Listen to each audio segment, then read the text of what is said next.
Hey guys, are your tomatoes on your last legs and or on the way out? Well, don't worry, you can still start a couple of new rounds of seedlings right now if you hurry.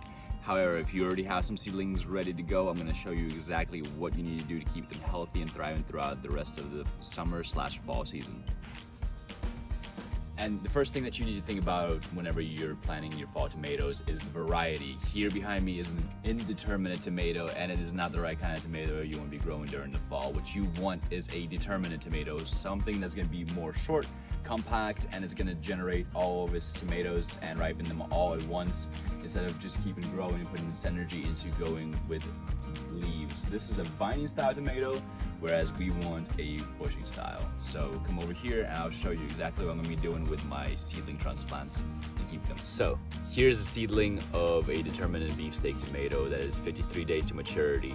And since the days are going to be getting only shorter and less hot, they're going to have only less and less energy as the time goes on. So you want to have them quite large by the time that is around August.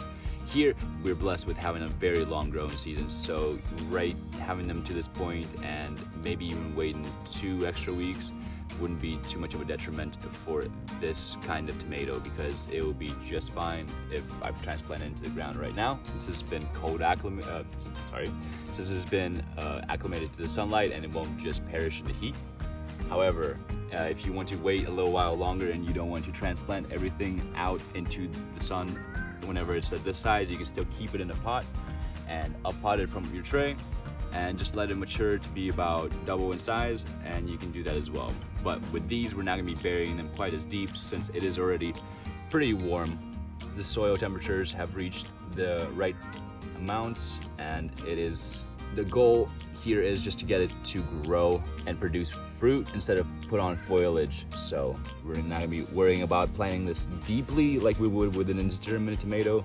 We're going to be instead just trying to bury it as best we can, and then we're going to be coming by it with the water. With tomatoes, like other nightshades and anything like that, you want to make sure that you give at least a foot in around it. So we're going to be doing square foot gardening. Tigs is going to be my square foot here. So anything behind him and in front of him will be okay. So we're starting here, and then Tigs is telling me that this is the next spot to put it. Thank you, buddy. All right. Since these are going to be determinate tomatoes, you don't want to over prune them. In fact, you don't want to prune them at all unless it is a dying or already dead or diseased branch.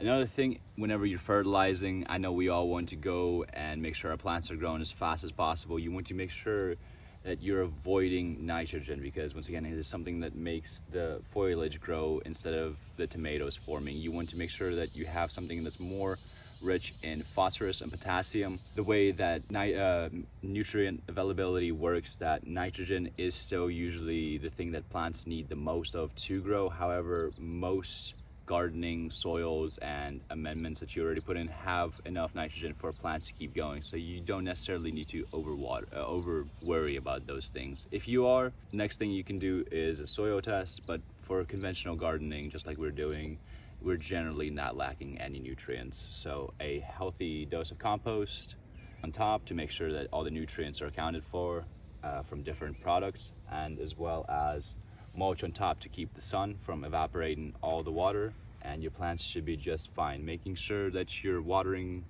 and coming out here every day to make sure it's not too dry, or having some drip tape / irrigation would be ideal.